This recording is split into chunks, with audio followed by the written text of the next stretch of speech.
Apa sesungguhnya keberatan yang paling utama umat Kristiani sehingga tidak menerima Muhammad dan meyakini Muhammad sebagai nabi sebagaimana Yesus dan Musa alaihi wassalatu wassalam.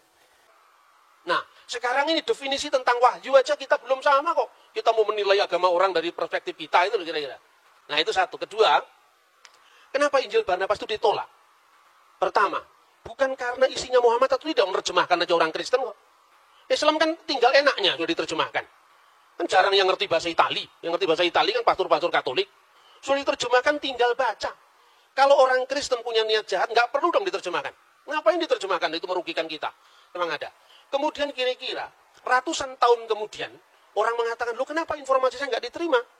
Lah yang jelas kamu datang tiba-tiba dan punya nilai sejarah, bagaimana mau diterima?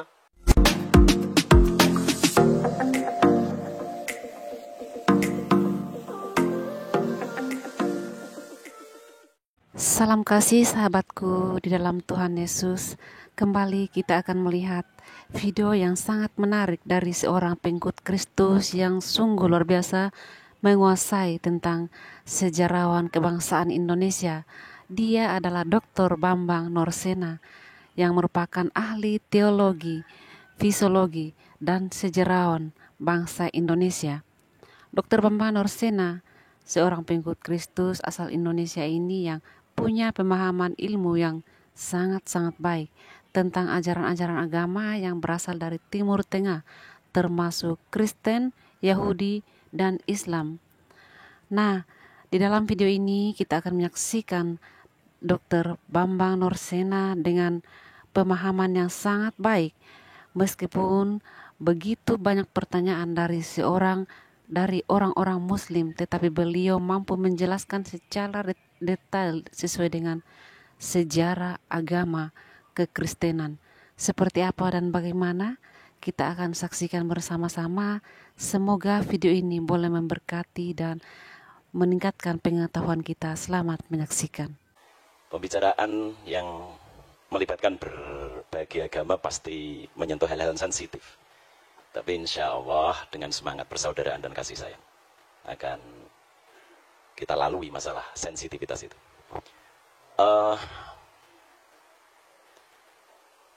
Injil Barnabas itu kan ditolak oleh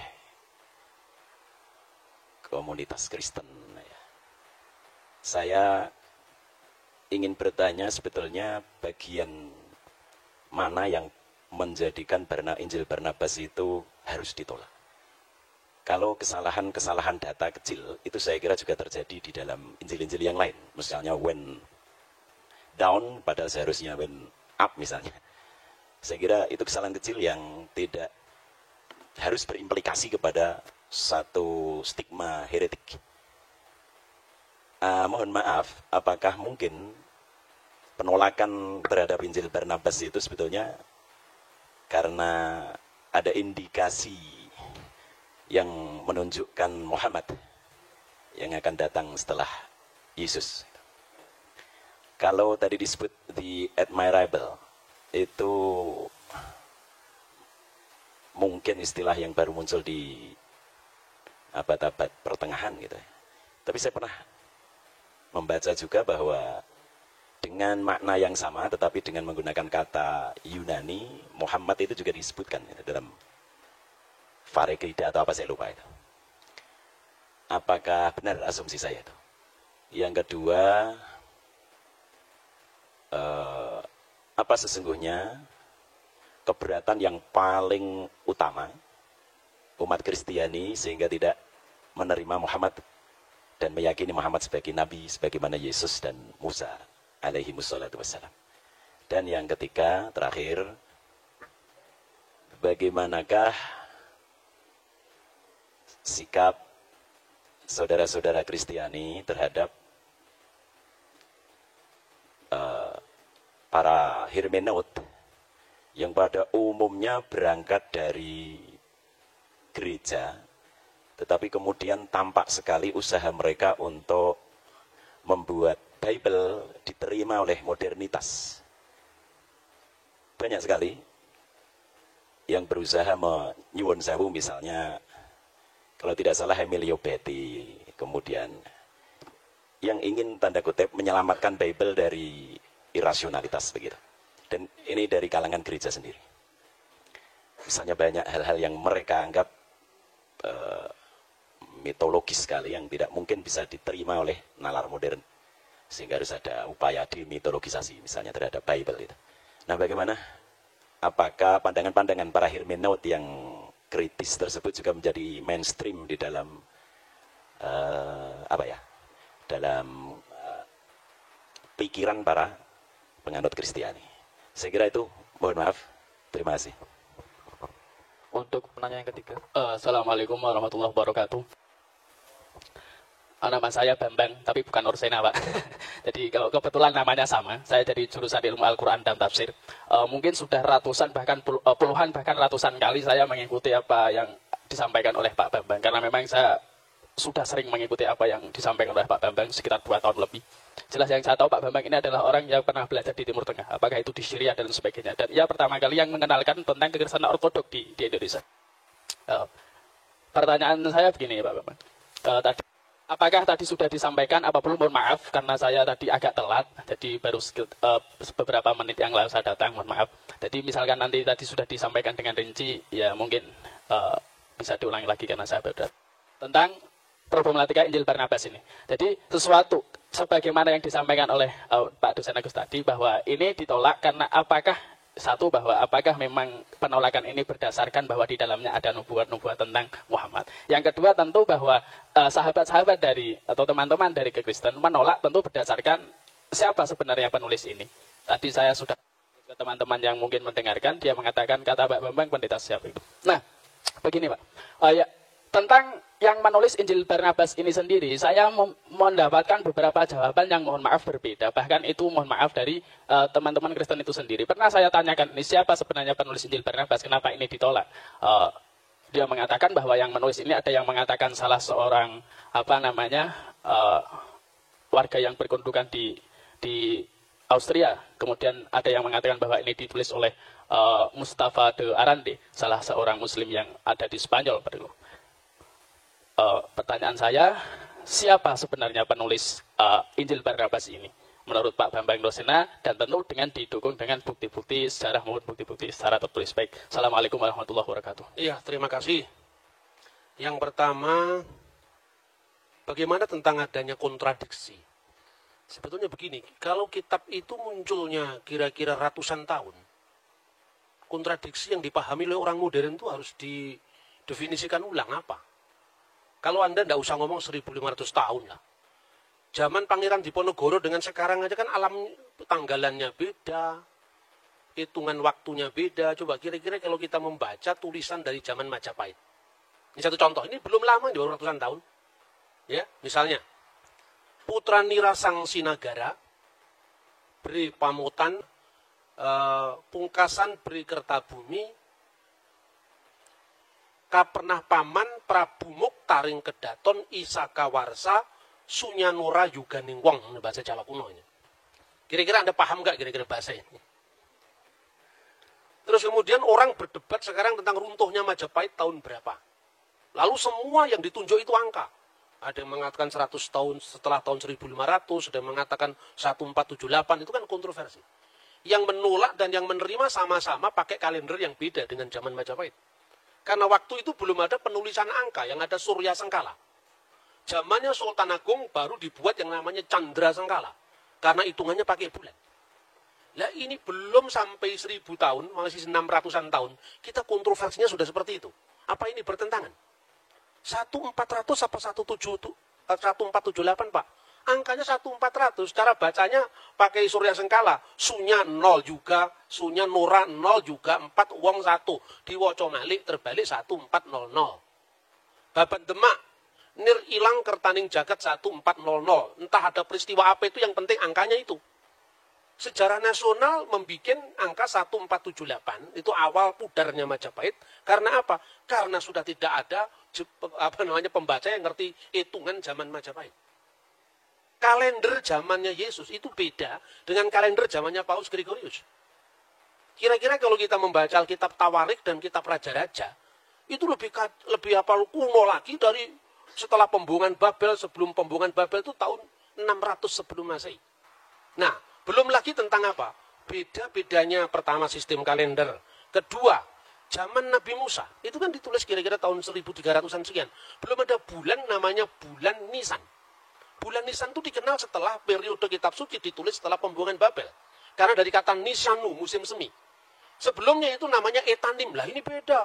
Paskahnya di kitab Tawarik kok Etanim. Di kitab Nabi-Nabi kok Nisan. Lah Etanim itu ya Nisan, sama Anda ngomong akad dengan minggu. Gitu loh kira-kira. Ini mudah sekali dijawab. Orang yang kurang membaca ada yang mengatakan begitu. Karena apa? Kitab suci yang ditulis ribuan tahun yang lalu dipahami menurut logika zaman sekarang. Saya berikan contoh, jangan dengan kitab suci. Zaman kerajaan Sriwijaya aja beda kok. Belum lagi kompleksitas perjanjian baru. Karena di perjanjian baru, ketika gereja ada di Yerusalem, kalendernya pakai kalender Ibrani. Ketika gereja melangkah ke Antioquia, mulailah muncul gereja ortodoks Syria. Ke Mesir, mulai Koptik muncul. Kalendernya apa? Beda-beda lagi. Orang Koptik mulai kalender Anno Martiri dihitung mulai peredaran bintang Sirius. Tetapi orang Yerusalem kuno memakai kalender Ibrani yang disebut kalender seperti Islam, Anno Hijriah itu, pakai peredaran bulan. Ketika tanggal itu dikonversikan ke dalam teks yang lain, harus ada penyesuaian. Seorang lahir tanggal 27 bulan Zulkaizah tahun 1383 misalnya. Ayo Masehnya berapa? Ngitung Natal, saya bisa hitung kepada Anda. Sampai detail saya bisa ngitung. Karena apa? Saya belajar kekristenan dari sumber aslinya, sumber primer. Saya tidak menafikan orang barat yang belajar kitab suci. Tetapi rata-rata yang mereka baca itu sumber sekunder. Jadi misalnya, Natal dituduh kelahiran Dewa Matahari. Lalu sedangkan Natal itu sudah ditentukan di Mesir tahun 189 kok. Kalender penyembahan Dewa Matahari baru tahun 274 zamannya Aurelius. Karena orang barat termasuk penulis entry Christmas di Britannica, Americana, tidak pernah baca buku Didaskalia Apostolorum yang pakai bahasa Koptik, bahasa Yunani, dan itu yang saya koleksi sampai hari ini. Nah makanya bagi saya, perbedaan informasi karena sistem kalender yang berbeda, angka tahun yang berbeda, itu persoalan sejarah, bukan persoalan ini. Kedua, visi teologis yang berbeda. Masing-masing penulis itu punya latar belakang yang mewarnai tulisannya. Karena di dalam pandangan Yahudi Kristen, yang namanya wahyu itu bukan sesuatu yang turun dari langit. Tetapi wahyu itu menyejarah. Taurat bicara dalam bahasa manusia. Kata misalnya orang Yahudi. Kristen juga demikian. Setelah aku menyelidiki dengan seksama segala peristiwa yang terjadi di antara kita, dari saksi mata dan pelayan firman misalnya. Artinya di situ ada riset. Nah, sekarang ini definisi tentang wahyu aja kita belum sama kok. Kita mau menilai agama orang dari perspektif kita itu kira-kira. Nah, itu satu. Kedua, kenapa Injil Barnabas itu ditolak? Pertama, bukan karena isinya Muhammad atau tidak menerjemahkan aja orang Kristen kok. Islam kan tinggal enaknya sudah diterjemahkan. Kan jarang yang ngerti bahasa Itali. Yang ngerti bahasa Itali kan pastor-pastor Katolik. Sudah diterjemahkan tinggal baca. Kalau orang Kristen punya niat jahat, nggak perlu dong diterjemahkan. Ngapain diterjemahkan? Itu merugikan kita. Tapi karena semangat keilmuan kita terjemahkan. Sampai penerjemahnya di dalam bahasa Arab pun juga orang Kristen Koptik. Namanya adalah Khalil Sa'adah. Tetapi demi keilmuan dia memberikan contoh bahwa memang dalam konteks perjanjian baru itu misalnya ada persoalan-persoalan angka tahun, misalnya Yesus lahir zaman Kirenius atau tidak. Tetapi bangunan dasar seluruhnya betul ditemukan prasasti tentang kata iterum, bahwa dia yang kedua kali bertakhta. Tetapi soal Injil Barnabas ini parah sekali karena memang abad 16 dari abad pertama. Jadi bukan persoalan ada Muhammad atau ada tidak ada Muhammad, bukan, tapi karena semangat keilmuan. Lah memang Injil abad 16 masa mau dipakai. Sedangkan peristiwanya abad pertama. Sekarang gini, Anda percaya nggak proklamasi 17 Agustus tahun 1945? Percaya dari mana? Dokumennya ada, Pak. Koran-koran dari zaman Jepang, Suara Asia, Arsip Nasional memang ada. Kemudian kira-kira ratusan tahun kemudian, orang mengatakan, loh kenapa informasi saya nggak diterima? Lah yang jelas kamu datang tiba-tiba dan punya nilai sejarah, bagaimana mau diterima? Nah, soal admirable, itu bukan soal begitu. Karena di dalam naskah kuno manapun, sekarang ini terlalu mudah, saudara-saudara. Ada teman-teman yang mengartikan Parakletos itu dengan Periklitos yang terpuji, admirable. Tidak ada naskah manapun yang eksis dari 5.780 naskah. Semuanya berbunyi sama. Hode Parakletos tu penefma tu agion hupemsei, dan seterusnya. Seorang penghibur yaitu Roh Kudus. Dan penghibur ini dalam bahasa Yunani Parakletos.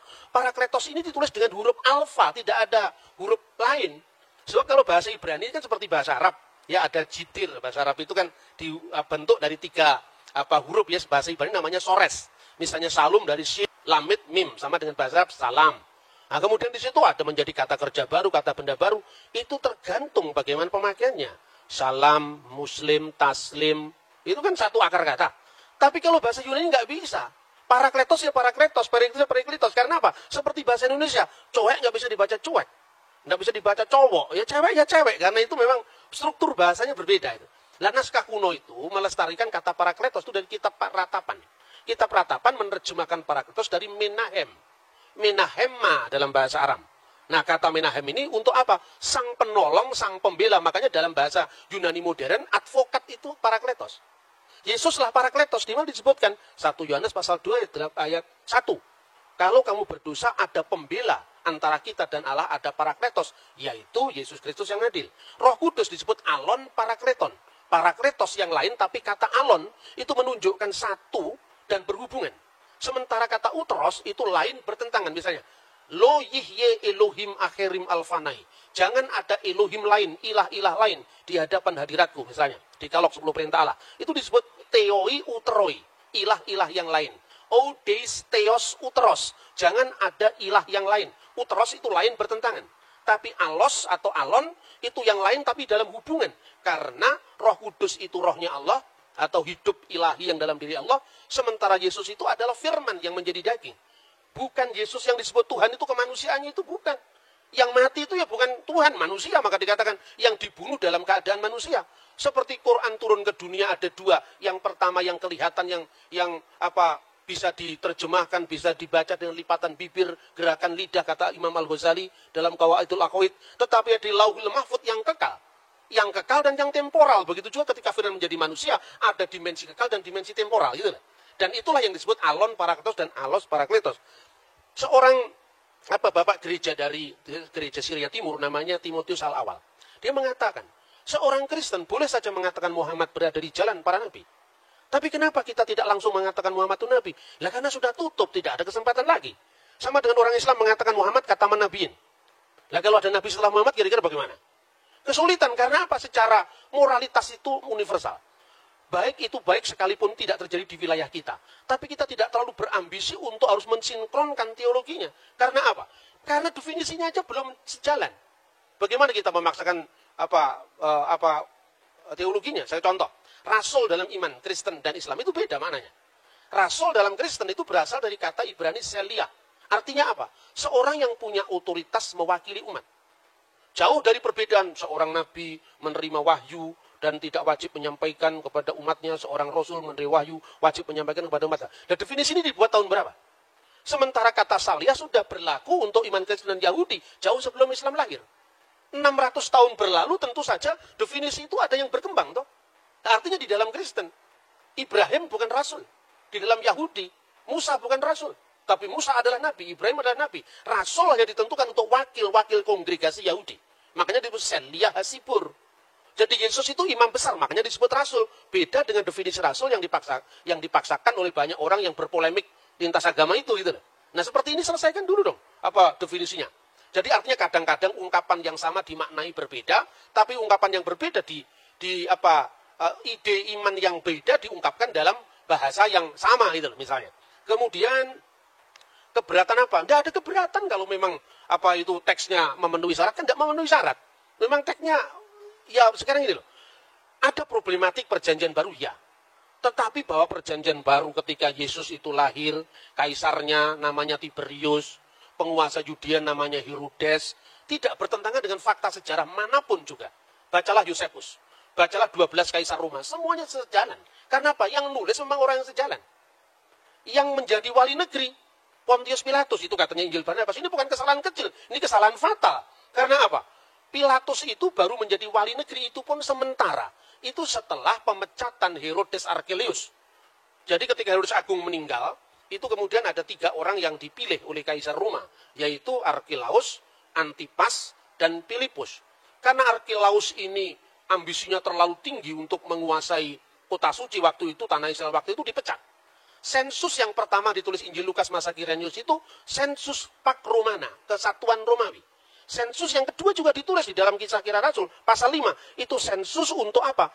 Melacak sisa-sisa pengaruh kejahatan Arkelaus. Dalam rangka menyelamatkan jajahannya Roma, maka kemudian Kaisar Tiberius mengangkat Pilatus. Dan itu tidak hanya ditutup perjanjian baru. Untuk mengatakan seperti itu, tidak usah dibaca perjanjian, tutup saja Injil. Baca Yosefus itu clear sejarah itu. Nah, Injil Barnabas satu pun nggak ada yang masuk itu. Bagaimana tahun Yobel dikatakan 100 tahun itu kebangetan itu. Ada orang yang masih membela dengan nada yang sangat sangat apologetik. Mungkin kata 100 itu karena kaburnya antara huruf L dengan huruf C. Kalau L itu hanya 50, terus ditulis itu C itu. Dia aslinya di sini cento. Kan orang bisa lihat tuh aslinya. Makanya saya anjurkan untuk mahasiswa, belilah sumber primer. Kenapa ada banyak orang yang membaca Injil Barnabas berbeda-beda? Karena tidak punya bukunya ini. Makanya dia terus bikin spekulasi yang macam-macam. Misalnya dia Mustafa de Arandi. Saya pastikan yang namanya penulis Injil Barnabas itu Framarino. Karena apa? Pertama, fakta bahwa pada waktu itu politik inkuisisi gereja menelan banyak korban. Dan korban pemaksaan agama itu orang Muslim dan orang Yahudi. Dari Marano dan Morisco. Kemungkinan yang namanya Framarino itu korban inkuisisi. Lalu melampiaskan dendamnya di masa permusuhan umat beragama zaman abad pertengahan itu menulis Injil Barnabas. Cuman karena dia belajar sejarahnya tidak komplit. Makanya terlalu bersemangat nulis Injil sampai 222 pasal. Maka saya katakan ini the Gospel of Gregetan. Ya kan? Tidak ada dalam sejarah Injil sampai 200 pasal itu tidak ada kalau bukan orang marah. Nah itu yang pertama. Kedua, catatan-catatan pinggir itu tidak mungkin dilakukan oleh orang lain. Karena apa? Periksa uji karbon dari teks itu kan masih sangat baru. Wong teks dari abad pertama aja bisa ditentukan. Misalnya, Papyrus 52, itu yang dikenal John Ryland Papyrus. Isinya hampir separuh dari Injil Yohanes. Dulu abad lalu, orang baru periksa uji karbon itu baru menentukan abad. Sekarang udah ketinggalan. Teknologi terbaru, periksa uji karbon itu hanya bisa berjarak puluhan bahkan tahunan saja. Maka sekarang uji karbon terbaru, P52 itu asalnya dari tahun 115 Masehi. Yohanes anak Zebedius menulis Injilnya tahun 90. Karena menurut catatan Bapak Gereja kuno, misalnya Papias. Papias itu siapa? Muridnya Yohanes langsung. Polikarpus, muridnya Yohanes langsung. Kalau di Islam ini seperti tradisi sanat itu loh. Itu di gereja ortodoks dipertahankan.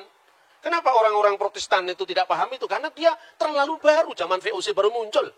Akibatnya apa? Karena kekurangan data primer tadi, dia melakukan eksperimen-eksperimen yang terlalu jauh mengambil kesimpulan.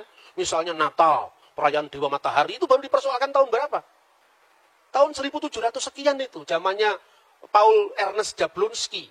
Terus kemudian diikuti oleh orang Katolik di Benediktan. Kenapa? Mentalitas orang Katolik itu minder sama Protestan. Nah itu kira-kira. Itu bisa dilacak dengan sumber-sumber primer langsung. Kemudian bagaimana sikap saudara Kristen terhadap para seket gereja yang mengatakan bahwa ternyata Bible tidak tahan dengan teks-teks modern itu suara abad lalu itu. Sekarang udah ketinggalan kereta. Sekarang kenapa saya bilang begitu? Sekarang gini, jujur saja lah. Penemuan arkeologi itu dari mana awalnya? Dari gereja. Penemuan arkeologi Timur Tengah itu diawali dari namanya Rosetta Stone. Tahun 1795 itu dimulai ketika Napoleon Bonaparte menduduki tanah Mesir. Lalu salah seorang tentaranya menemukan satu batu tertulis dalam 3 bahasa, yaitu bahasa hieroglif, bahasa Mesir kuno yang dipakai pada zaman para Fir'aun. Kemudian berbahasa demotik, bahasa Mesir kuno dipakai di antara demos, rakyat, dan bahasa Yunani. Adalah seorang Prancis Katolik di agamanya masih muda, umur belasan tahun, sudah menguasai 4 bahasa kuno. Ibrani, Yunani, Latin, Aramaik. Ketika dia mendapat pengumuman dari zaman Napoleon, siapa yang mau ikut ekspedisi arkeologi ke Mesir? Dia datang. Bingung waktu di Mesir. Apa yang dia lakukan? Dia tanya, komunitas terkuno dari gereja ini, dari Mesir ini apa? Islam? Bukan. Baru abad ke-7. Kristen Ortodoks Yunani juga tidak.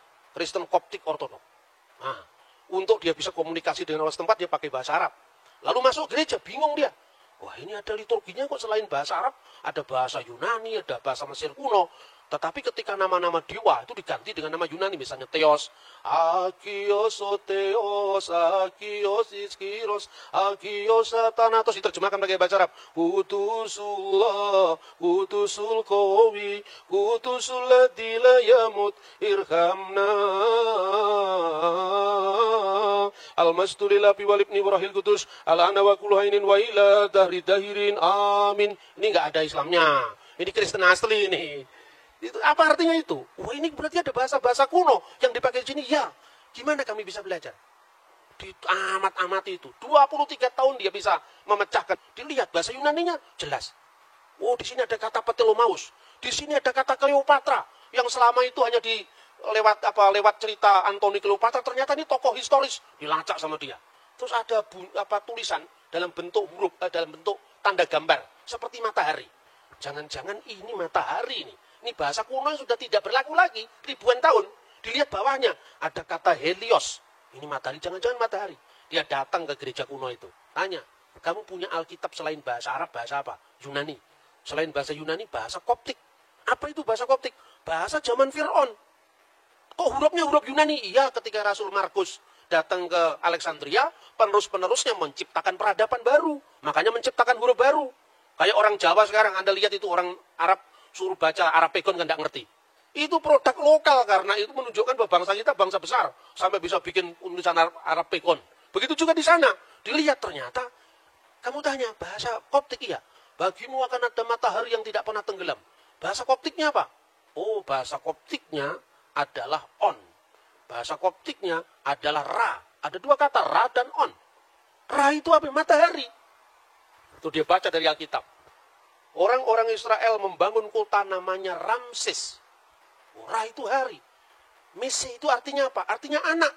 Anak sang matahari, anak dari matahari. Nama aslinya Musa apa? Mose. Mo itu air yang mengalir. Mese itu bahasa Mesir kuno. Artinya anak. Anak yang diambil dari air yang mengalir. Ketemu sudah ini bahasa. Sejak saat itu muncul namanya Egyptologi. Ini asalnya dari Bible ini. Kok dianggap Bible bertentangan dengan pengetahuan bagaimana? Yang mulai arkeologi adalah Alkitab kok. Seumpama waktu itu tidak ketemu kata Ramses, tidak akan ketemu arkeologi Mesir kuno. Baru mulai ada penggalian di di Rasamra, penggalian di Babel, ketemulah kota-kota kuno, kota Abraham. Namanya apa? Tel Turahi, cocok dengan namanya Abraham dalam Alkitab Terah. Ya toh? Tel Nahur, cocok dengan nama Nahur, berarti nama-nama Abraham itu pasti bukan nama Yunani, pasti bukan nama Arab, tapi nama Akadia kuno. Dan itu cocok. Mertuanya Yusuf namanya Potifera. Poti itu yang dipersembahkan Vera kepada Ra, matahari. Sama dengan orang Jawa, namanya Suryawan. Ketika jadi Islam, keluarga besarnya sebelumnya ditambahi Muhammad Suryawan. Lupa Surya itu dewa Hindu itu. Namanya juga Kristen ditambah Ignatius Surya Hadi. Surya itu bahasa Hindu, Hadi itu yang utama itu. Jadi ini sebuah inkulturasi bahasa. Dan untuk baca teks Alkitab, Anda harus paham Ibrani. Ibrani pun bukan Ibrani zaman Ariel Sharon. Ibrani MacD ditulis pakai bahasa Ibrani, bukan itu. KFC ditulis pakai bahasa Ibrani, enggak. Anda harus belajar namanya paleografi, tulisan-tulisan kuno. Karena untuk memahami naskah Qumran, Anda tidak bisa cukup hanya membaca teks Ibrani modern. Nah itulah kira-kira perkembangan huruf, lalu arkeologi, lalu bahasa. Itu minta maaf. Orang-orang yang menyebut dari Eropa yang teolog genit itu tidak tahu yang begini-begini ini. Saya minta maaf, bukan saya merendahkan, tidak. Tapi terlalu dangkal untuk memahami naskah yang usianya ribuan tahun hanya bermodal bahasa Inggris sekedarnya, bahasa Yunani. Bahasa Yunani perjanjian baru itu beda dengan bahasa Yunani Plato. Gitu loh. Terus yang terakhir. Kemudian dari arkeologi Mesir kuno itu muncul arkeologi kota Abraham, Ur Kasdim. Baru muncul penggalian Yeriko. Setelah Yeriko, baru muncul penggalian Holy Land. Pada saat para teolog yang meragukan bahwa teks-teks itu hanya bersifat simbolik, itu muncul sebelum era penemuan arkeologi. Satu contoh misalnya. Seorang meragukan apakah dalam perjanjian baru ada ungkapan 5 serambi dalam kolam Siloam. Mana tidak pernah ada arkeologi yang membuktikan ada 5 serambi. Lalu dia tafsirkan, oh kalau gitu itu hanya sifatnya alegoris, 5 serambi itu 5 Taurat Musa. Jadi itu nggak bisa dipahami secara literal. Tahun 1961 ketika buku ini terbit, pada saat yang sama timnya Marshall itu menemukan memang benar dalam penggalian kolam Siloam ada 5 serambi. Dan itu terbit pada saat yang sama ketika buku itu dipakai sampai hari ini. Makanya belajar teologi aja nggak cukup. Harus belajar arkeologi juga. Arkeologi Borobudur Anda pelajari yang baru abad ke-8. Masa arkeologi Mesir kuno dari tahun 3000 tahun yang lalu tidak kita pelajari, padahal itu ketika kita ngomong dalam Al-Quran, dalam Injil tentang Fir'aun. Fir'aun itu bukan nama orang. Fir'aun itu paraoh artinya. Itu tiang besar. Dan di mana itu sebutan paraoh itu mulai? Setelah generasi Old Kingdom. Ketika kerajaan Israel, kerajaan Mesir kuno pindah dari Giza menuju ke Luxor dan sebagainya. Baru Anda lihat sendiri ke sana. Saya beberapa teman dari Al-Azhar itu saya anjurkan kamu kalau mau tahu sejarah Mesir, jangan hanya baca perjanjian baru, karena perjanjian baru kan baru muncul abad pertama. Jangan baca hanya Quran yang muncul abad ke-7. Kamu baca langsung itu, temuan-temuan arkeologi itu. Nah, sebagai seorang ilmuwan, ketika Anda belajar arkeologi itu, tutup dulu kitabmu, Bibelmu. Supaya apa? Supaya kita bisa netral, jangan kita dipenjara karena teks. Karena teks itu membimbing kita, oke lah kalau secara hidayah silahkan. Tapi kalau secara ilmu pengetahuan, masa kita bisa mengkritisi teksnya orang, teksnya kita sendiri kita protek, kan tidak fair itu gitu loh. Nah, oleh karena itu, saya menyatakan tentang pentingnya gereja ortodok itu di mana? Karena gereja ortodok itu saksi hidup dari semua data-data arkeologi itu. Coba Anda mau belajar bahasa Yunani. Pembawa gereja ortodok pertama itu bukan saya, tapi Romo Daniel. Nah, kemudian generasi setelah Romo Daniel itu kan menekankan aspek tentang liturgi gereja, sejarah gereja. Saya tidak bisa hanya begitu. Karena apa? Ketika saya masuk dalam salah satu gereja ortodok saja, berarti saya menutup akses informasi saya untuk ortodok yang lain. Makanya saya memperkenalkan kajian Syriak, kajian Koptik dalam konteks ini. Anda mau tahu bahasanya Yesus? Sampai sekarang Alkitab Pesita masih ada, bahasa Suryani. Dipakai tidak hanya sebagai bahasa liturgi, tapi bahasa sehari-hari. Di Maklula, Saidnaya di Syria. Anda mau pakai bahasanya Pontius Pilatus, bahasa abad pertama, masih dipakai teks suci perjanjian baru.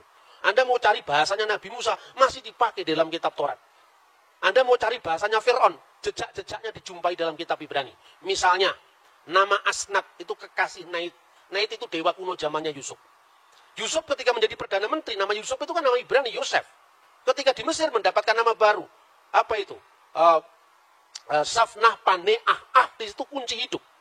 Hidup, makanya Akhenaton. Aton yang hidup. Nah ini nggak cukup hanya bisa ditelaah dari bahasa Arab. Yang terlalu baru untuk itu. Tidak cukup diambil dari bahasa Yunani. Perjanjian baru yang konteksnya terlalu jauh. Harus diambil dari teks langsung yang melestarikan bahasa Koptik. Yaitu apa? Gereja Ortodok Koptik. Ini ada di Mesir, tidak ada di Syria. Makanya saya tidak kerasanan kalau hanya di satu tempat. Saya mau passing over dari semua tradisi keagamaan.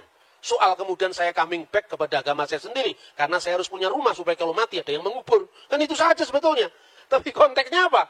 Konteksnya bahwa orang beragama itu jangan taklid buta. Itu. Kita mesti melihat problematik masing-masing teks itu. Dalam semua apa yang saya katakan, Injil Barnabas sama sekali tidak masuk dalam hitungan itu. Karena apa? Terlalu baru. Sama dengan Anda membahas zamannya Patih Gajah Mada abad ke-13 berdasarkan naskah Melayu, itu pun bukan bahasa Jawa, tapi bahasa Thailand itu loh.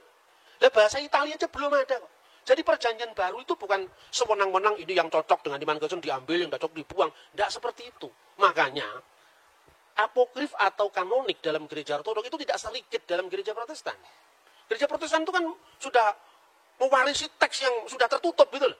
Lalu di gereja ortodok kan tidak, misalnya. Kisah tentang Bunda Maria dipelihara di bait Allah oleh Zakaria. Yang itu ada di dalam Quran. Ya kan? Tetapi dalam Alkitab pun sebenarnya tidak ada. Implisit ada, tapi tidak ada. Itu ada dalam dokumen gereja Synaxarion. Yang diabadikan dalam buku yang namanya Protevangelium Yakobi. Bagi orang gereja ortodok tertentu, ini kitab apokrif, ya. Tapi karena kitab apokrif ini ditulisnya paling dekat dengan peristiwa, tidak peduli, diambil. Diambil untuk apa? Mengisi kekosongan sejarah. Tapi normanya tetap yang kanonik gitu. Jadi apokrif kanonik itu bukan sesuatu yang batas hitam putih, tidak. Apalagi kalau hanya sekedar ini menguntungkan iman itu, tidak ada pertimbangan semacam itu. Contoh lain misalnya, di dalam ajaran Katolik dan Ortodok sebetulnya kitab yang disebut dengan Biblia Hebraika itu kan sebetulnya warisan dari Yahudi Yamnia. Setelah gereja kuno dikutuk sama orang Yahudi lewat konsili lokal yang mengatakan terkutuklah orang-orang Nasrani maksudnya, orang Kristen. Hendaklah nama mereka tercabut dari kitab kehidupan itu tahun 90 Masehi. Dokumennya dinamakan Birkat Haminim, itu tahun 90 Masehi. Gaung daripada pengutukan itu adalah apa? Orang-orang Yahudi mulai menolak Septuaginta. Karena dalam Septuaginta ada bukti keperawanan Maria, di mana kata Parthenos itu artinya tidak sekedar perempuan muda yang bisa perantau, tidak, tapi harus berarti perawan. Nah, kemudian karena gaung penolakan itu, orang-orang Yahudi menolak teks-teks yang disebut Septuaginta tadi. Tetapi penolakan orang Yahudi terhadap Septuaginta itu juga tidak sedikit gereja modern. Buktinya apa? Yesus memperingati perayaan yang namanya penahbisan Bait Allah. Itu diambil dari buku Makabe, 1-2 Makabe, yang dipakai oleh gereja Katolik dan gereja Ortodok. Gitu loh. Jadi karena begini, dalam iman Kristen firman itu tidak menjadi kitab dalam pengertian harafiah. Tapi firman itu turun dalam sosok manusia Yesus yang adalah peristiwa. Maka Injil bagi iman Kristen adalah peristiwa kabar baik, bukan kitab yang turun dari langit. Dalam sejarah, dalam ilmu agama-agama, ini harus jujur dihormati. Kenapa Timotius awal tidak keberatan mengatakan Muhammad berada di jalan para nabi? Di satu pihak dia tetap bisa mengagumi nilai-nilai kebaikan pada agama lain, tapi di pihak lain dia tetap untuk menjaga koridor teologisnya dengan agama lain. Ini mirip. Anda bisa mengikuti bahwa ada orang agama Bahai yang orangnya kelakuannya baik-baik ketimbang kelakuannya yang suka bakar-bakar toko itu. Secara ortopraksi dia baik. Tapi kan kitabnya kitab setelah Al-Quran, Pak. Nabinya juga Muhammad Baha'ullah. Itu sudah tutup, Pak, pewahyuan kita. Namanya katamu Nabi Muhammad. Kita tidak bisa mengakui Bahai. Tapi kalau kelakuan baik ya kita akuilah, Pak. Artinya apa? Seperti itu, setiap agama itu punya batas. Bagi orang Yahudi, nggak mau mengakui Yesus perjanjian baru. Karena apa? Musa itu puncak pewahyuan. Bagi iman Kristen, Yesus itu puncak pewahyuan. Artinya, tidak relevan lagi untuk tuntutan imannya. Tetapi tidak untuk tuntutan etikanya, moralnya. Hubungan, karena iman itu kebenaran tidak hanya dibatasi dengan ortodoksia, kebenaran iman, tapi juga kebenaran berperilaku dan kebenaran penyembahan.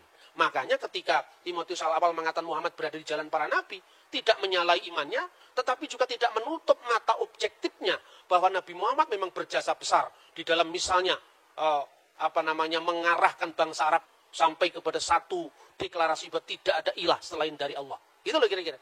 Dan itu ternyata cocok dengan perjanjian baru. Tetapi definisi kenabian, definisi pewahyuan itu memerlukan jalan panjang lagi untuk kita berdialog. Makanya perlu dialog teologis seperti ini. Terima kasih. Materi yang dibawakan oleh narasumber juga telah dijelaskan dengan baik. Semoga apa yang telah dipaparkan oleh kedua narasumber ini bermanfaat bagi teman-teman sekalian, terutama dalam hal menjaga toleransi di Indonesia, khususnya di kota Salatiga. Mungkin itu saja yang dapat saya sampaikan. Kurang lebihnya mohon maaf. Terima kasih. Wassalamualaikum warahmatullahi wabarakatuh. Luar biasa, puji Tuhan dan terima kasih kepada Bapak Bambang Nursena sebagai pengikut Tuhan Yesus yang begitu cerdas dan memahami sejarah agama kekristenan maupun umat Islam serta agama lainnya.